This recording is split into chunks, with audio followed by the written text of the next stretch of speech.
ஏன்பா ஒரு மாதிரி சோகமா இருக்கே? வேற என்ன? வீட்ல பிரச்சனை? என்ன ஆச்சு? என்கிட்ட சொல்லலாம்னா சொல்லு. அட உன்கிட்ட சொல்றதுக்கு என்னப்பா? என் பொண்டாட்டி தான் பிரச்சனை. எனக்கு என்ன குறைச்சல்? கை நிறைய சம்பாதிக்கிறேன். சிகரெட், குடி, ரேஷன்னு காசை வீணாக்காம அவகிட்ட தான் குடுக்கறேன். ஆனா அதை அப்படியே பதுக்கி வச்சுக்கிறா. செலவழிக்க மனசு வரமாட்டேங்குது. என்னப்பா இப்படி சொல்றே? சிக்கனமா இருக்கிறது நல்ல விஷயம்தானே? சிக்கனம் தப்பில்ல பாஸ். இது கஞ்சத்தனம். ஒழுங்கா நல்ல காய்கறி போட்டுச் சமைக்க கூட காசு கணக்கு பார்க்கறா. அக்கம் பக்கத்தில யாராச்சும் ஏதாவது உதவி கேட்டா வீட்டுக் கதவை சாத்திக்கிறா. இது என்ன குணம்? அசிங்கமா இருக்கு. ஒரு புத்த துறவி, அவரோட ஆசிரமத்தில் இருந்த ஒருத்தர் இப்படித்தான் தன்னோட மனைவியோட கஞ்சத்தனத்த பத்தி அவர்கிட்டே புலம்பினாராம்.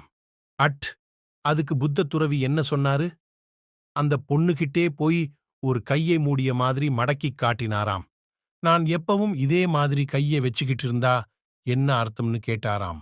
அது ஒரு வகை ஊனம்னு அவ பதில் சொன்னாளாம். அப்புறம் அதே கையை நல்லா விரிச்சுக் காட்டினாராம். நான் எப்பவும் இதே மாதிரி கையை வச்சுக்கிட்டு இருந்தா என்ன அர்த்தம்னு மறுபடி கேட்டாராம். அதுவும் இன்னொரு வகை ஊனம்தான்னு அவ சொன்னாளாம். அதுக்கு மேல அவளுக்கு புத்த துறவி எந்த அறிவுரையும் சொல்லலை. அப்படியே திரும்பி வந்துட்டாராம். அந்த பொண்ணும் தன்னோட ஊனத்தை உணர்ந்து திருந்திட்டாளாம்.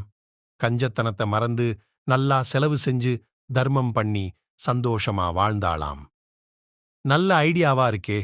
நீ எங்க வீட்டுக்கு வந்து இதே மாதிரி என் மனைவிக்கு அட்வைஸ் பண்றியா?